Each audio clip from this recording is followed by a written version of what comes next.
Watch right now on the Front News Project. Evacuation of the population in Russia. Ukrainian flamingos have struck key Russian facilities with detonations and dozens of explosions. Belgorod in darkness. Local authorities are begging Putin not to strike Ukraine. Moscow is preparing for a blackout. Laser weapons are already in the hands of the Ukrainian armed forces. Why is this a disaster for Putin's Shaheds and Oreshnikov? Fiery, hot, and blazing. Watch footage from the front lines right now.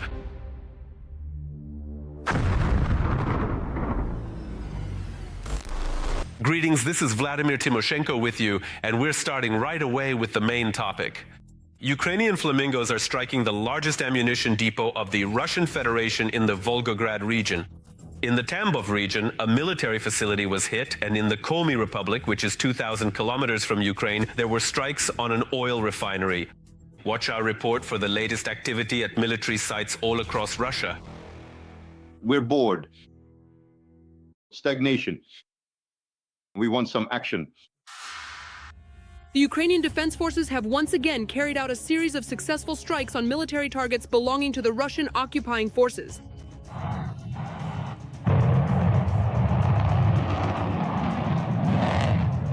Loud noises were heard in several districts of Volgograd, as well as in the skies over the neighboring city of Volgograd. Ukrainian Flamingo missiles successfully reached one of the largest Russian ammunition depots at a facility belonging to the Russian Ministry of Defense in Kotluban. Local residents heard powerful explosions followed by secondary detonations. In houses, windows began to shatter and walls started to shake. To ensure the safety of the civilian population from the threat of detonation during firefighting, an evacuation of residents from the nearby settlement has been announced and is underway. Kotluban. Buses have been prepared and dispatched to carry out the evacuation. Temporary accommodation centers have been set up. The arsenal's designed capacity can reach up to 264,000 tons of ammunition. In Kotluban, not only was the arsenal of the main missile and artillery directorate of the Russian Ministry of Defense located, but also a military unit. At 2 o'clock at night, we were woken up and went to the bunker. At 3:30, missiles hit at us. I don't know if I'll be able to get in touch after these messages or not, but the chances are slim. And the charger in the tent? The tents are done for. After the drone visit, the Lukoil Volgograd and Ukhta oil refinery in Volgograd itself caught fire. It is the largest oil refinery in the southern federal district of the Russian Federation. More than 15 million tons of oil are processed annually.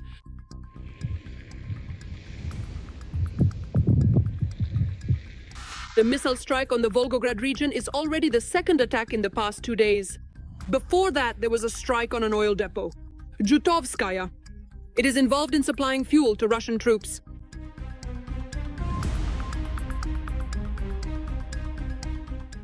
Things were heated in the Tambov region as well.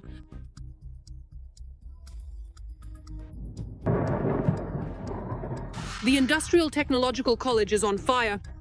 The target of the attack on Michurinsk may have been the Progress plant. The Progress plant is about 150 meters from the college. Russian channels only showed the burned-out magnet store, but did not specify that it is also located next to this plant.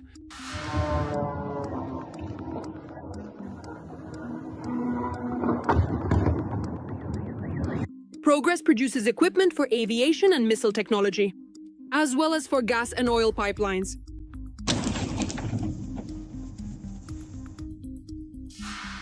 In the Komi Republic, there was quite a commotion at another Russian oil refinery. Residents of Ukhta heard explosions and saw smoke.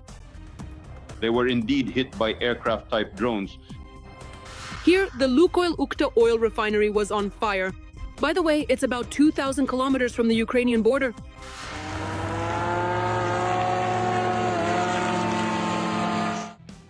All these enterprises supply fuel to the Kremlin's war machine.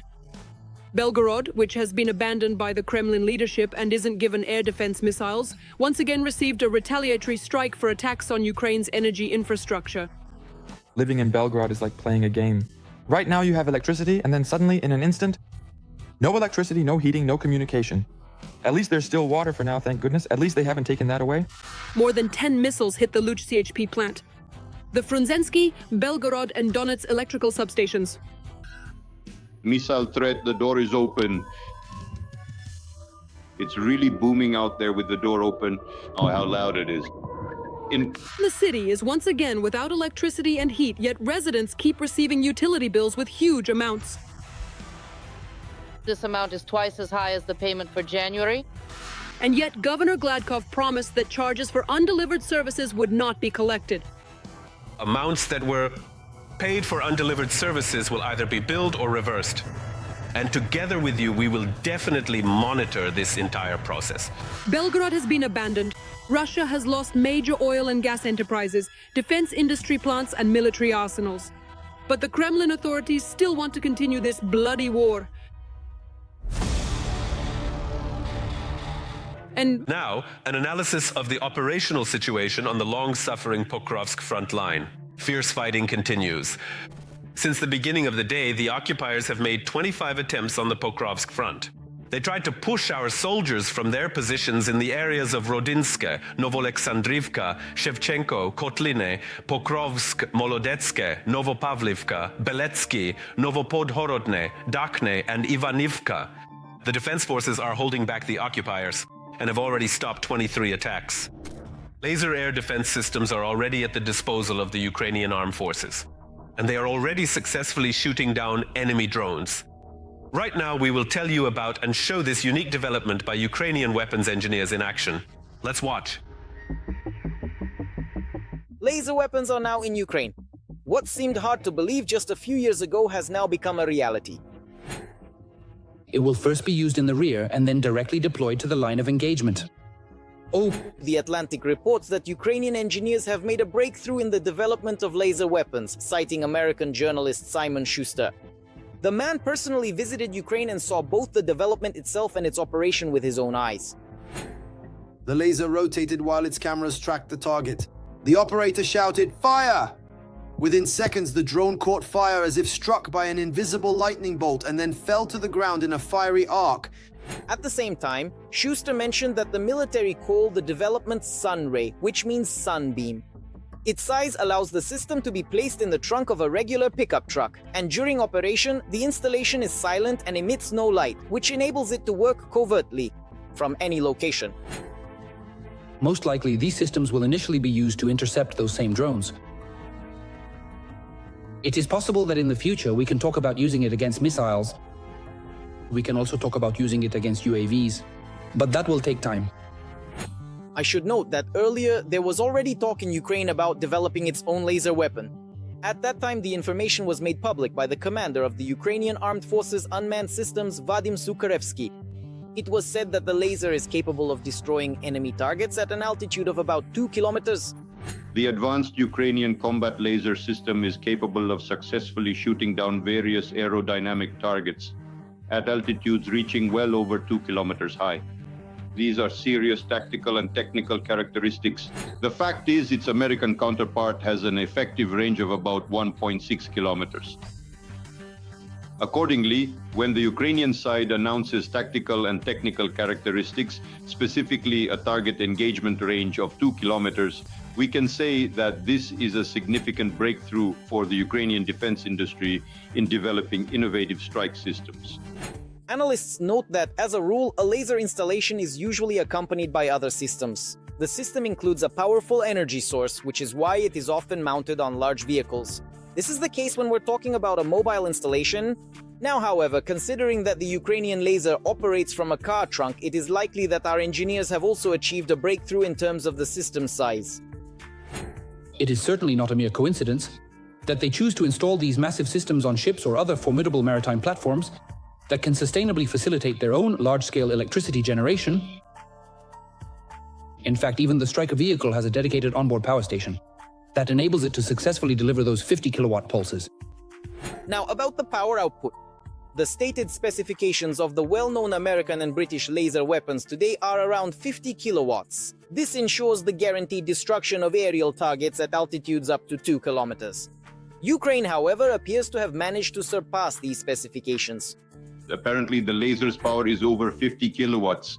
Because, let me emphasize again, with the declared effective range of the American laser at 1.6 kilometers, its power is about 50 kilowatts.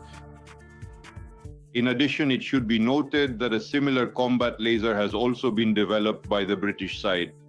The United Kingdom's Advanced Directed Energy Combat Laser System has a comparable operational engagement range of up to 2 kilometers, but its current power level is already a substantial 55 kilowatts. So where should we expect the first official use of the Ukrainian Sunray? According to analysts, this is an extremely successful solution for protecting our rear facilities. First of all, there are no interceptor missiles, which create additional risks from falling shrapnel. There are no gunshot sounds that frighten civilians. And most importantly, the targets of the Russians are often energy facilities. That is, by installing the laser nearby, we get both a power source for the beam and protection. For critical infrastructure,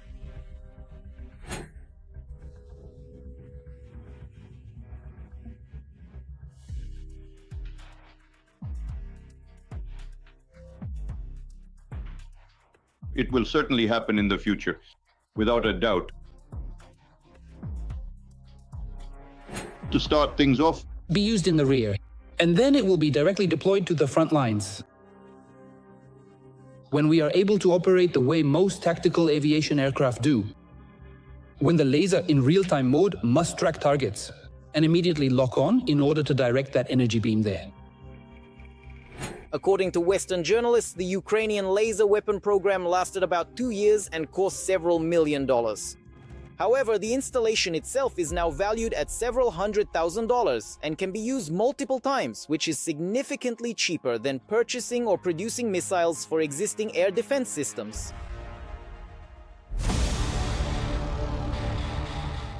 And now we move to the Kostyantynivka direction of the front. The enemy is becoming more ferocious here as well. In the Kostyantynivka direction, the invaders carried out 8 offensive actions near Kostyantynivka: Pleshcheyevka, Shcherbinovka, Ilinovka, Rusinyar, and Sofievka. One enemy attack is still ongoing. Meanwhile, Belgorod is begging Putin to stop shelling Ukrainian energy infrastructure, since each such attack has a mirrored effect on the residents of the Russian regional center near the front line. For making such a request, Governor Gladkov has already been called a traitor by Z propagandists. More in our report. This will be a very telling story. The ice has finally been broken in a significant way. Local government officials from various Russian regions are now collectively urging President Vladimir Putin to immediately stop the ongoing bombing of Ukraine, primarily because they realize that every single strike inevitably brings a swift and painful retribution back to their own territories. Look at the situation unfolding now. It's all on fire. Yeah, I see it. The governor of Belgorod couldn't hold back his emotions over the shelling the city is being subjected to. Vyacheslav Vladimirovich did not expect such a strike. When the power went out, he started shouting. He said something like, "We've been abandoned. The authorities are bombing Kiev, but for some reason we're the ones getting hit in return." He promised to call the Ministry of Defense and the Kremlin and demand that air defense systems be transferred to the Belgorod region straight from Moscow. I don't know if he actually called, but it was sad and painful to see the governor like that. Moreover, this statement wasn't made in a private setting, but right in front of his colleagues. Of course, there were vigilant citizens, informers, who immediately reported the governor's remarks to the higher-ups. A response from above came without delay. These are of course the words of a traitor, but we will find out whether Gladkov actually said them and will take action if necessary. That's how the Kremlin responded. Gladkov's words reek of treason and are unacceptable.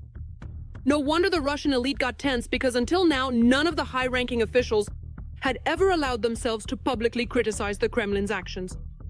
The governor's emotions, I understand. He definitely said too much, but it happens. But we shouldn't forget what's important. We are fighting for victory in the special military operation, and for that, sometimes we have to make sacrifices, for example, a comfortable life. And the Belgorod region is the front line of our confrontation with the enemy. That's why we all hope that Gladkov will calm down, and that his region, together with the rest of Russia, will continue the difficult and absolutely necessary struggle. The boomerang effect worked instantly.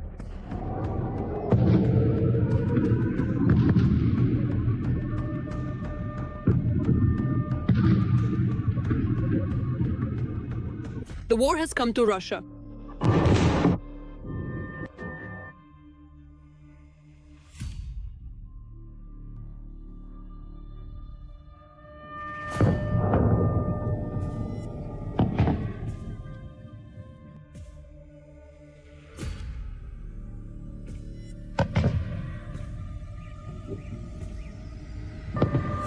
This has directly affected the officials themselves as well.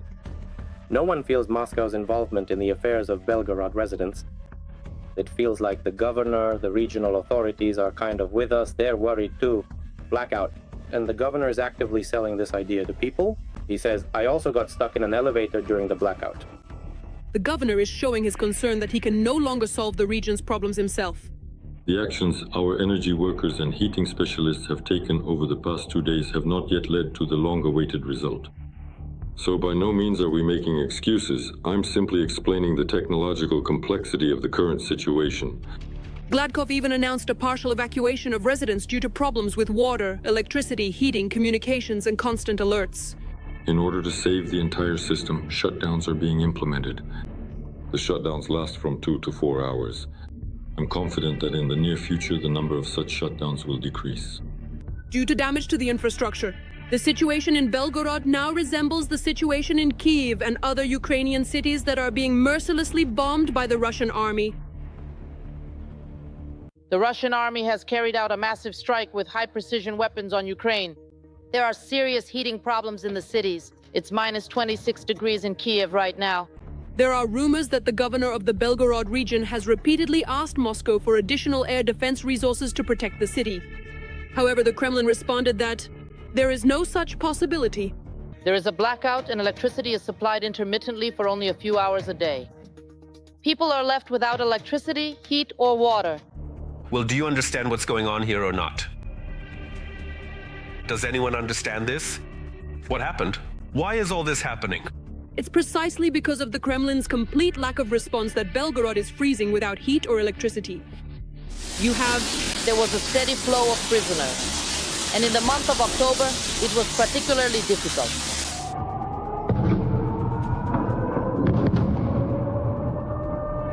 They don't care about people at all.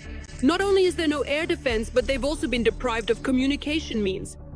And here Gladkov showed up again. Telegram has been slowed down across all of Russia. Accordingly, it doesn't work in the Belgorod region either. Gladkov's Telegram channel has become the main source of information for residents on security issues. I'm concerned that the slowed down Telegram channel might affect the delivery of urgent information to you if the situation worsens. We're with you. Power and heating outages in the Belgorod region began after strikes on the energy infrastructure in early February. And that's how it is in Belgorod, every couple of hours.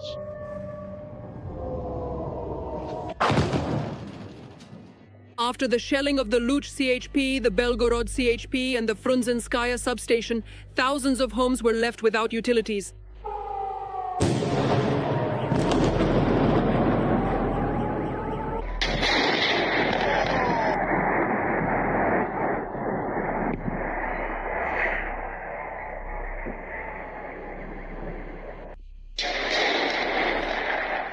The restoration of the city's energy system did not yield the desired results. Years of wear and tear on the pipes made themselves felt, so they began draining water from the systems. After his frank criticism, Gladkov may become not only a traitor in the eyes of the Kremlin elite, but even an English spy or a foreign agent. How many more members of the elite who, to put it mildly, are tired of the ongoing hostilities will start to speak out? The question remains open.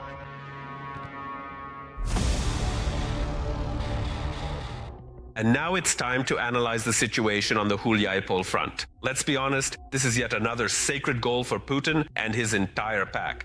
Accordingly, the situation here as well is as tense as it gets. On the Huliaipole front, 15 attacks have been recorded in the area of Huliaipole and towards Dobropilia, Zaleznikne, and Raiben. The enemy carried out airstrikes on the areas of Kamenka, Verkhnaya Tersa, Vozdvizhevka, Barvinivka, and Lugovske. And here is another very telling moment. Russia has significantly ramped up the production of artillery shells. And this, unfortunately, is thanks to equipment from European countries, particularly from Germany. How did it happen that Ukraine's partners are supplying the Russian military-industrial complex? Let's take a closer look at this issue together and draw the appropriate conclusions. While the world discusses sanctions and their effectiveness, the Russian military industry is gaining momentum.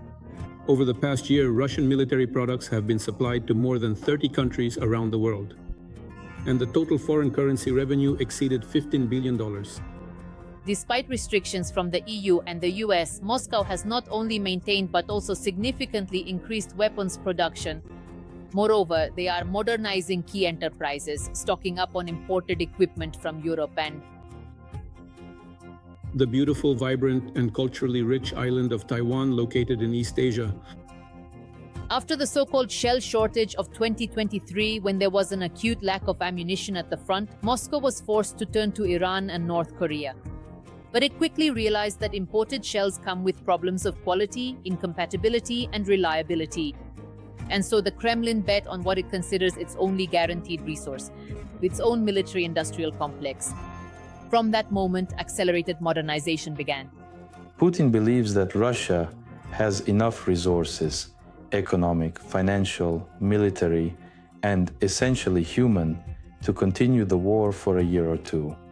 Production lines are expanding, new workers are being hired, and the entire cycle is being restructured from manufacturing, gunpowder and casting shell bodies to high-precision mechanical processing and assembly. In 2024, the Russian army received more than 1.42 million mortar shells, and in 2025, almost 1.96 million, which is 37% more. Production of 152mm shells also increased to over 1.7 million. The center of this restructuring in particular became Plant Number 9 in Yekaterinburg. It is a key manufacturer of barrels for the EMSTA and coalition howitzers, and guns for T-90 and T-14 Armata tanks. The enterprise is undergoing a large-scale reconstruction. The machining and electroplating workshops are being upgraded. A facility is being created for the serial production of 152mm 2 A88 system components for the coalition's self-propelled artillery unit. But the main question is, how is this possible under sanctions? This became possible thanks to imported high-precision equipment. We're talking about large industrial machines from Germany, Italy, the United Kingdom, and Taiwan, without which expanding production would have been impossible. According to the investigation, at least 22 large industrial machines are planned to be installed. And this means that modernization is proceeding not in spite of the sanctions, but in parallel with them through alternative supply schemes. And while Ukraine's allies are deliberating over the strength of their next move, the Russian defense industry is still able to adapt, restructure, and ramp up production of key types of weaponry. And the scale of this buildup depends entirely on the Western countries. Now let's analyze the operational situation on the southern Slobozhansky front, the bloody frenzy, the armies, the enemy. It continues here as well. On the southern Slobozhansky front, the enemy attacked 7 times towards the settlements of Volchansk, Okrymovka, and Kolodyaznoye. One attempt by the enemy to improve their positions is ongoing. Ground-based robotic systems are gradually but nevertheless being introduced into the armament of the AFU. Platforms that have already proven their effectiveness on the battlefield and have saved more than one life are in great demand, there in the very hell of war. Developers are improving the machines, increasing their range to 40 kilometers, equipping the platforms with heavy and light machine guns, and also creating robotic ground-based mother drones. See exactly how this happens in the report by TSN correspondent Ruslan Yermolyuk. It doesn't need to sleep or rest. The Iron Gnome with a shooting platform will soon replace machine gunner infantrymen on the front line. These are machines. These are the machines that are needed right now on the battlefield. A machine with a Browning, the VP-21 machine, these are 2 RPGs and a machine gun. You can also mount a couple more RPGs on it. It's quite an effective remote-controlled weapon station that can hold positions. 2 gnomes with different armaments. One is equipped with a Browning of 12.7 caliber and the other with a PKM 7.62 machine gun.